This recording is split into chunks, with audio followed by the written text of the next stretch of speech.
네, 지역의 이슈를 속 시원히 풀어보는 헬로 이슈 토크입니다. 인천 유나이티드가 10경기 만에 드디어 승리를 거뒀습니다. 제주를 상대로 2대1로 이기면서 분위기 반전에 성공했는데요.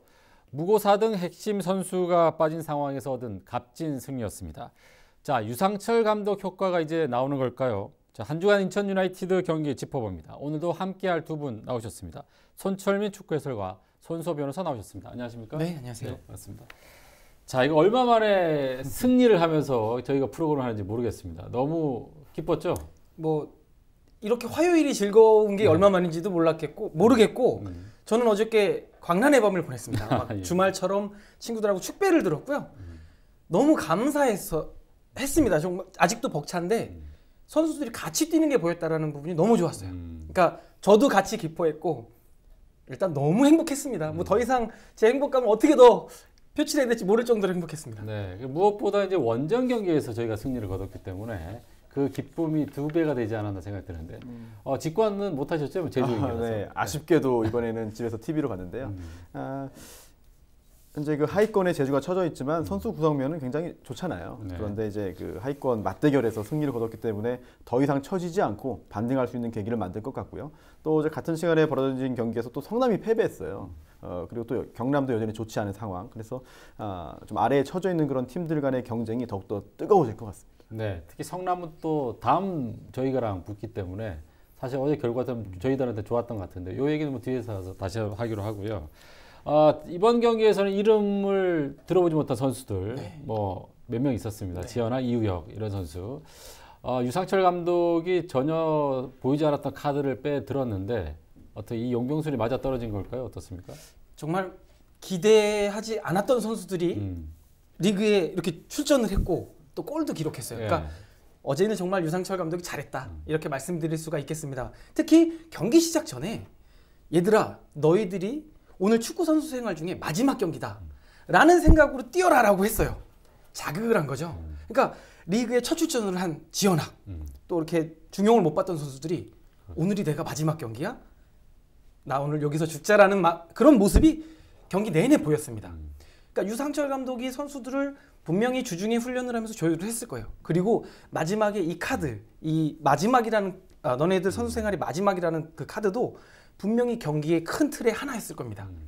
그만큼 제주전에서 인천의 간절함이 많이 보였어요. 말씀해 주신 대로 제주의 라인업은 저희하고 비교할 게 안 됩니다. 제주가 여기 있는 게 이상할 정도예요. 지금 이 위치에 있는 게 이상할 정도인데 그런 선수들을 갖고 인천이 싸울 수 있는 무기, 주포 다 빠졌습니다. 부상, 뭐 무고사에 뭐 출전 불가. 인천으로서는 정말 잇몸이었어요. 그런데 이 잇몸으로 제주를 잡았다는 부분은 수비적인 안정감, 뭐 좋았습니다. 뭐 전략적으로, 전술적으로 어제 수비가 굉장히 좋았습니다라는 부분도 뒤에서 말씀드리겠지만 인천의 간절함이 제주를 더 앞섰다. 이게 유상철 감독이 짜놓은 각본이다라고 저는 어저께 그렇게 말씀을 드릴 정도로 유상철 감독이 너무 잘했던 어제 그 용병술 또 유상철 감독의 전략 전술이지 않을까 이렇게 말씀드릴 수가 있겠네요. 네. 감독이 바뀌면 이제 팀 컬러가 바뀐다는 얘기들을 많이 하는데 대표적인 이제 포메이션이 바뀔 수가 있고 그동안에 중용되지 않았던 선수들이 나오면서 뭔가 이제 팀 전체적인 분위기가 바뀌는 이런 이제 효과를 거둘 수가 있는데 그렇다면 정말 우리 그 유상철 감독의 어떤 용병술이 진가를 발휘한 걸까요? 어떻습니까? 일단 포메이션은 기존의 큰 틀을 유지하고 있습니다. 아직까지는 뭐 물론 유상철 감독의 새로운 그런 지략이 언젠가 발휘될 것으로 보입니다만 아직은 기존의 틀을 유지하고 있는데요. 중요한 것은 선수 기용이었거든요. 무고사 선수는 큰 부상은 아니지만 타박상이 있기 때문에 지난 경기에 결장을 했고요. 뭐 선수는 뛰고 싶다고 했다는데 감독이 선수 보호 차원에서 일단 제외를 했습니다. 그리고 또 그 외의 선수들은 지난 상주전 패배하면서 좀 질타를 받았어요. 단순히 그 팬들의 질타뿐만 아니라 어떤 특정 선수는 이제 유상철 감독이 그 패스미스 장면을 보면서 약간 좀 분개하면서 교체 신호를 주는 것 같은 그런 장면도 이제 카메라에 포착되는데요. 그리고 많은 선수들이 바뀌었습니다. 특히 공격진에 포진되어 있던 이준석, 지현학, 정운성 이 세 명의 선수는 많은 팬들이 좀 생소해하는 그런 이름들이고요. 그렇죠. 물론 과거에 이제 청소년 시절에 굉장히 좋은 활약을 보인 선수인 건 맞습니다만 3명 다 K리그는 이번이 첫 시즌이에요. 게다가 이준석 선수는 고졸 신인이기까지 하거든요. 따라서 경험 면에서의 어떤 그 여러 가지 부족함이 예견됐지만 유상철 감독이 과감하게 기용한 것으로 보이고요. 이거는 좋은 결과를 얻지 못했다고 가정하더라도 선수단에 좀 새로운 바람을 주고 충격을 주면서 좀 정신을 바짝 차리게 하는 그런 효과가 있을 텐데 게다가 결과까지 가져왔기 때문에 아주 2배의 그런 성과를 얻은 것이 아닌가 생각합니다. 네, 지난 상주전 패배 이후에 유상철 감독이 언론 인터뷰에서 정말 프로답지 않은 선수들이 몇 명 있었다라고 이제 아주 질타를 했었어요. 경기 결과를 떠나서 선수들의 어떤 열정 이런 거에 대해서 굉장히 실망을 했던 그런 모습이었는데 아까 잠깐 뭐 지현학 선수, 이우혁 선수 간단히 소개를 해줬는데 낯익은 선수들이 나와서 너무 잘해줬거든요. 네. 우리 팬들 중에는 뭐 잘 아시는 분들 있겠지만 모르시는 분들을 위해서 우리 지현학 선수, 이우혁 선수 소개 좀 해주세요. 특히 지현학 선수 같은 경우는 뭐 이게 이렇게 얘기하는 게 좀 우습긴 하지만 해외파입니다. 어쨌든 해외 리그에서 경험을 스페인 리그에서 그렇죠. 네. 해외 리그에서 충분히 경험을 쌓은 선수고 이 K리그 로컬 룰상 이제 바로 K리그에 입문하지 않고 해외로 가면 이제 프로리그에 이제 오지 못하는 그런 룰상 지현학 선수가 지금 그 인천에 오기 전까지는 시청팀에 있었거든요. 김해 시청. 그렇죠. 네. 그런 룰 때문에 그랬지 지현학 선수가 분명히 가진 재능, 그러니까 해외에서도 증명을 받았고 분명히 K리그에서 통할 만한 자원이긴 했으나 K리그의 특징이 또 달라요. 그런데 인천이 이 무고사의 대체자라고 하는 선수들을 찾는 과정에서 지원하기 과연 맞는 옷일까? 그러니까 지금 계속 실패하고 있긴 하거든요. 무고사가 빠진 자리에서 인천이 넣었던 선수들이 성공한 케이스가 없는데 김보섭, 꽁풍을 다 뭐 비롯해서 그렇죠. 어제 지원학 모습을 제가 봤어요. 와, 바로 그거예요. 그러니까 지원학이 골을 또 만들긴 했지만 그 과정이 굉장히 좋았어요. 등져줘서 버텨주고 상대 수비에게 밀리지 않고 계속해서 사이드에게 침투 패스를 넣어주는 스페이스를 창출해줬던 게 지원학의 어제의 움직임이었거든요. 무고사의 대체자를 또 찾는 수학까지 좀 있었어요. 그리고 이후혁, 그러니까 박세직이 없는 자리에서 이후혁이 이문수와 발을 맞췄는데 이후혁이 작년까지만 해도 몸무게가 69kg였어요. 근데 올 시즌 74kg까지 체중 감량을 했어요. 증량을 했어요. 빌드업을 이게 이 몸을 좀 키우면서 네. 코어 근육을 키우고 내가 K리그에서 버텨내려고 하는 게 무엇인지 그게 바로 피지컬이라는 거를 이후혁이 깨달았던 거죠. 그게 올 시즌 바뀌었습니다. 바로 두 선수 지현학과 이후혁이 K리그에 녹아들은 또 인천이 연찬육하는 모습을 어제 봤습니다. 그 선수들의 면모를 또 유상철이 끄집어냈다라는 거죠. 굉장히 좋은 자원을 어제 두 선수를 또 발견한 즐거움이 있었습니다. 그래요. 지현학 선수는 네. 22세 대표팀 멤버였어요. 굉장히 실력을 인정받은 선수였는데 이제 최초 그 프로 선수 네. 계약을 K리그에서 하지 않고 다른 팀, 해외 팀에서 한 경우에는 그 후부터 5년이 지나야 K리그와 계약을 맺을 수 있습니다. 네. 이런 그 이른바 5년 룰 때문에 내셔널리그 팀을 거쳐서 온 거고요. 일단 기본적인 실력은 대단히 뛰어난 선수입니다. 네. 그런데 원래 주 포지션은 이제 날개 공격수예요. 윙어입니다.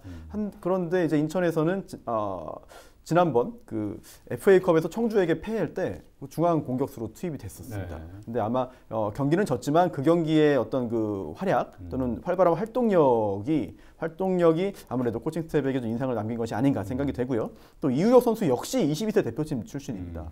게다가 또 전북도 거쳤거든요. 그렇죠. 예, 상당히 그런 잠재력이 있는 선수이고 다만 작년에 이제 영입해서 인천에 들어왔는데 작년에 한 경기 뛰었어요. 그리고 올 시즌 첫 출전입니다.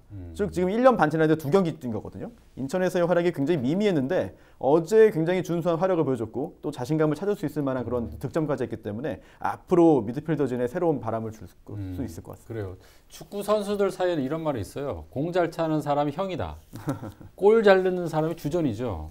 흙 속에서 진주를 지금 발견한 뭐 그런 기분인데 지금 유상철 감독이 이제 바뀌면서 달라진 게 일단 어떻게든 지든 이기든 골을 넣고 있다는 뭐 그런 거예요. 어떤 공격 전술의 변화가 있다고 보시나요? 어떠세요? 그러니까 그 전에도 인천을 놓고 보면 박스 안까지는 잘 갔어요. 수비에서 공격으로 전환 잘해서 박스 안까지는 잘 갑니다. 네. 근데 거기서 그냥 끝이에요. 그 유명하다는 소녀 슈팅도 안 했던 올 시즌의 인천이었거든요.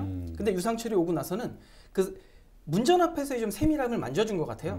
특히 지난 상주전 무고사의 골, 네. 그리고 이번 제주전의 지원학의 골은 이렇게 뭔가 멋있게 작품성보다는 선수들이 볼에 대한 집중력이 빛을 발했던 그런 장면이었어요. 그러니까 유상철 감독이 만져줬던 게 바로 그거 같아요. 너네들이 잘 끌고 와서 왜 마무리를 못하나? 그러면 너네들이 한번 보자. 그러니까 뭘 만져지는지는 모르겠지만 네. 그 두 경기 두 골만 놓고 봤을 때는 선수들의 집중력. 그러니까 그전에는 못 보던 거예요. 지원하기 끝까지 쫓아가서 골키퍼 이창현을 제치는 동작. 무고사가 경합 과정에 우당탕 쿵탕 했지만 끝까지 볼에 대한 소유욕을 보여줬던 모습이 없었던 부분. 아마 유상철 감독이 인천 선수들에게 만져줬던 건 딱 그거 같아요. 세밀함 그리고 볼에 대한 집중력. 이게 유상철 감독 호에서 인천이 계속해서 골을 기록하고 있는 그런 요인이 되지 않나 좀 나름 분석이 좀 되겠네요. 네, 유상철 감독이 뭐 제가 2주 전에 인터뷰를 했을 때 네. 골박스 안에서 수의 우위를 누리면서 이제 골을 한번 만들어 보겠다 이렇게 이제 했는데 그게 어떻게 적중을 한 것 같아요, 어때요? 모든 스포츠 여러 선수가 같이 뛰는 건 팀 스포츠 그리고 또 뭐 이제 스포츠 중에 하나인 바둑 등등 결국 효율에 의해서 승패가 갈리거든요. 뭐 특별한 경우가 외적인 요소가 있지 않는 한 축구는 11명이 같은 숫자가 뜁니다. 그렇다면 그 순간 공이 있는 그 위험 지점에 몇 명의 선수가 존재하고 그 선수들이 얼마나 유기적으로 효과적으로 기능을 하느냐에 따라서 승패가 갈리는 거거든요. 즉 유상철 감독이 인터뷰에서 강조했던 그 효율이라는 측면. 그동안 인천의 경기가 효율이 좀 떨어졌다. 따라서 효율성을 높이는 데 중점을 두겠다라는 이야기를 했는데 어제 부분적으로 또한 또 어떤 그 상황별로 굉장히 효율적인 플레이를 했거든요. 그 지점에서 상대팀보다 우리 인천팀의 선수들이 더 효율적으로 움직인다면 찬스를 나오는 것이고 그렇게 만든 찬스를 높은 결정력으로 결정 지어야 승리하는 건데 일단 감독이 강조하는 부분이 무엇인지 또 감독이 추구하는 방향이 무엇인지 이런 것들이 선수단에 전달이 된 것 같아요. 그리고 또 동기부여가 중요한데 그동안 많은 기회를 보장받지 못했던 그런 새로운 선수들이 어제 기회를 받았고 또 열심히 뛰어줬고 어떤 높이라든지 세밀함의 부족을 활동량으로 많이 다 어제 여러 가지 보완했거든요. 그렇기 때문에 앞으로 팀에 새로운 그런 좀 충격을 준 것 같고요. 당장 다음 경기 굉장히 중요하잖아요. 성남과의 맞대결입니다. 원정 경기인데 당장 다음 경기 누가 출전할지 선발로 이 부분을 팬들이 굉장히 궁금해해요. 아니 어제 제주전에서 승리한 그 멤버 위주로 나올 것인지 아니면 또 기존의 또 선수들에게 다시 한번 기회를 주면서 또다시 충격을 줄 것인지 감독이 선택할 수 있는 선택의 폭이 넓어졌다는 거. 이 부분은 팀에 있어서 굉장히 중요한 그런 긍정적인 요소인 것 같습니다. 그래요. 일단 공격적인 부분은 어느 정도 합격점을 받아가고 있는 것 같은데 일단 수비적인 부분에서는 상주한테 또 2골을 내주고 역전패를 당했고 어제도 1골을 내주고 위험한 상황이 몇 번 있었지만 정산 선수가 아주 잘 선방을 해서 우리가 이길 수 있었던 것 같은데 수비 라인 지금 어떻게 안정화를 위해서 어떤 부분이 필요할까요? 그러니까 경기 결과도 그렇고 수비적인 부분도 그렇고 상주전과 제주전이 완전 180도가 달랐어요. 상주전의 수비는 전형적인 약팀의 모습이에요. 공수 간격 넓고 2선 3선 간격 넓고 거기서 패스미스 잤다가 상대에게 패스 차단되고 역습 시 상대가 널널하게 공격하고 공간이 넓으니까요. 칠 수밖에 없었던 경기였어요. 근데 제주전은 그냥 또 바뀌었어요. 이게 좀 도깨비 같은 거예요. 제주전엔 간격이 너무 좋았습니다. 특히 풀백들이 오버래핑 시에 윙어들이 내려와서 보완해주는 장면이 너무 예뻤어요. 그리고 오버래핑을 가겠지 않은데 윙어들이 약간 엉켜있었던 부분에 오버래핑을 자제하는 모습. 그러니까 계속해서 간격을 유지하는 모습이 너무 예뻤습니다. 단 사흘 나흘 만에 도대체 뭘 만졌길래 이렇게 다른 경기력이 나왔는지 재밌게 유추해 볼 수 있는 유상철 감독의 전술이에요. 유상철 감독도 알았을 거예요. 계속해서 골은 기록하고 있으니까 수비를 좀 더 안정화를 꾀하자. 그러기 위해선 인천 같은 팀은 특정, 그러니까 어제도 분호자가 빠지긴 했지만 잘 메꿨거든요. 바로 그 부분이에요. 수비에서 센터백 뭐 누가 잘해서 이거보다 다 잘해야 됩니다. 1선도 수비 가담해주고 2선도 간격을 유지해주기 위해서 계속해서 라인을 봐줘야 되는 거. 선수들 유상철 감독이 어제 분명히 알았을 거예요. 인천은 다 뛰어야 된다. 수비를 다 가담해야 된다. 이게 일단 수비를 좀 안정화시키는 1번이지 않을까 좀 말씀드리고 싶네요. 네, 모든 선수들이 라인을 사실 맞추는 게 되게 중요하잖아요. 제가 상주전 경기를 봤을 때 상주가 이제 4-1-3-2 포메이션을 나왔는데 수비형 미드필드가 이제 수비로 들어갈 때 5백이 되더라고요. 이 시스템이 후반까지 딱 유지되면서 인천이 뚫지를 못하는 굉장히 인상적인 그 수비 시스템을 봤는데 이 우리의 그 수비 시스템 어떤 변화가 좀 필요할까요? 일단 상주의 김태환 감독이 올 시즌 들어서 유독 다시 전술적인 부분을 좀 이제 각광받고 있거든요. 네. 네. 매 경기 좀 약간씩 변화를 주면서 그래요. 좋은 네. 평가받고 있는데 인천의 수비는 어제도 4백으로 나왔습니다. 네. 그런데 변화가 있었어요. 지난 상주전에서 좀 부진한 모습을 보였던 정동윤 선수가 이제 후보 명단으로 포함됐고요. 김동민 선수가 다시 이제 선발 출전했는데 좋은 평가를 받을 만한 것 같아요. 김동민 선수가 그동안 기회를 초반에 받았다가 정동윤 선수의 부상 복귀 이후에 기회가 없었거든요. 하지만 다시 심기일전해가지고 좀 투쟁심을 보여줬고 유상철 감독의 어떤 눈에 들지 않았을까 싶은 생각이 듭니다. 그리고 수비형 미드필더로 출전을 하는 것이 오히려 좋지 않을까 싶은 선수가 하나 있는데 바로 양준하 선수예요. 분화다 선수의 그 퇴장 징계 2경기 동안 양준하 선수가 중앙 수비로 나왔는데 팀도 2경기 다 패배했고요. 좋은 그런 경기력을 보이지 못했거든요. 그래서 어제는 아예 명단에서 제외됐습니다. 즉 중앙 수비수 전문 중앙 수비수가 없는 후보진에 없는 상태에서 경기를 치렀거든요. 약간의 모험이었는데 그런데 또 이런 상황에서 안타깝게도 분화다 선수가 부상당했어요. 그래서 다가오는 주말 성남전에 출전하기 어려웠다는 얘기가 나오고 있습니다. 그렇다면 중앙 수비 조합을 어떻게 하는 것이냐. 김정호 선수는 한 자리 차지한 것 같은데 김정호 선수의 짝 한 명 누가 거기에 그 투입될 것인지 유상철 감독이 고민을 많이 해야 될 것 같고 제가 매주 또 하나 지적하는 게 있습니다. 강조하는 게 이번 주 제주전 18대 7입니다.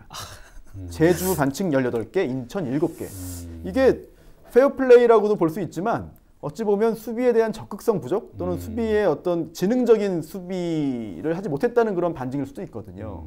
이런 부분도 좀 고민을 해서 위험 지역이 아닌 부분에서는 과감한 반칙을 통해서 상대방 길을 꺾고 또 수비를 재정비할 시간을 얻는 것도 굉장히 고급 전략 중에 전술 중에 하나가 아닌가 생각이 됩니다. 네. 제가 지금까지 많은 그 축구의 어떤 분석을 봤는데 이렇게 매번 반칙을 분석해 오시는 분은 굉장히 좋은 것 같아요. 예. 굉장히 중요한 부분 같고. 자, 다음 경기 성남전 굉장히 중요합니다. 네. 예, 어떤 필승 전략이 있어야 될까요? 저도 이 새로운 해석을 듣고 바로 지금 수정이 됐습니다.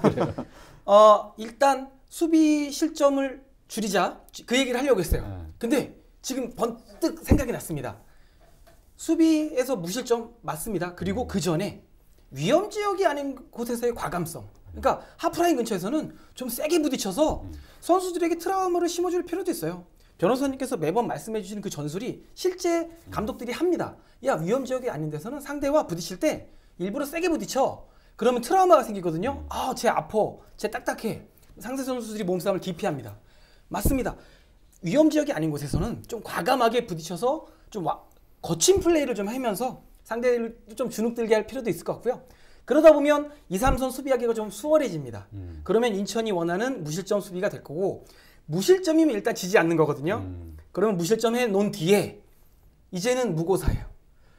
봤습니다. 지현학, 정은성, 이준석이 너무 잘해주거든요. 문창진까지 가세해서 무고사에게 정말 택배 크로스를 올려주는 그런 연습을 좀 할 필요가 있어요. 그렇게 해서 무고사가 마침표를 찍으면 당연히 인천이 편안하게 갈 거고 혹은 무고사가 못 찍더라도 그렇게 무고사에게 집중된다면 분명히 문창진, 지현학에게 스페이스가 열릴 거예요. 완벽하지 않습니까? 이렇게만 하면 인천 성남전 이깁니다. 그래요.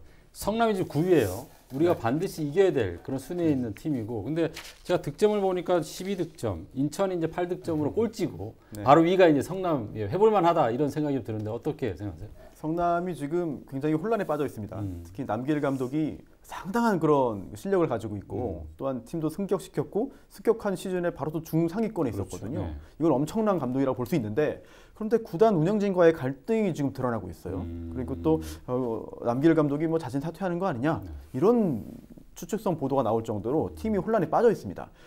인천으로서는 뭐 성남팀의 그런 모습이 안타깝지만 일단 인천팀에게는 호재가 될 수 있어요. 게다가 성남이 이렇게 성적을 유지할 수 있었던 것이 순위 유지할 수 있었던 것이 공격보다 수비의 힘이었습니다. 특히 임채민 선수를 비롯해서 굉장히 강한 수비를 벌쳤는데 이 수비가 흔들리고 있어요. 어제 경기 서울에게도 3골 허용했거든요. 성남의 수비가 흔들린다는 것은 성남의 가장 강한 부분이 조금씩 무너지고 있다는 얘기입니다. 게다가 인천은 최근 3경기 매 경기 득점을 하고 있고 어제는 또 2골 넣었고요. 그렇다면 한 달 전에 이제 0대 0으로 비겼을 때보다 오히려 더 분위기는 좋은 거 아니겠느냐. 좋은 성과를 낼 것으로 기대하겠습니다. 네. 자, 이번 주에는 아주 빅 이벤트 많습니다. 축구에서 챔피언스리그 결승전도 있고요. U20 아르헨티나전 경기도 있고 우리 인천 경기도 있습니다. 아주 축구를 보는 아주 즐거운 주말이 될 것 같은데 저는 다른 경기를 못 봐도 인천 경기는 꼭 보면서 승리를 기원하도록 하겠습니다. 자, 우리 지금 새로운 승리를 받고 있는 우리 인천 팀에게 힘을 불어주면서 오늘 이슈토크 여기서 모두 마무리하겠습니다. 고맙습니다.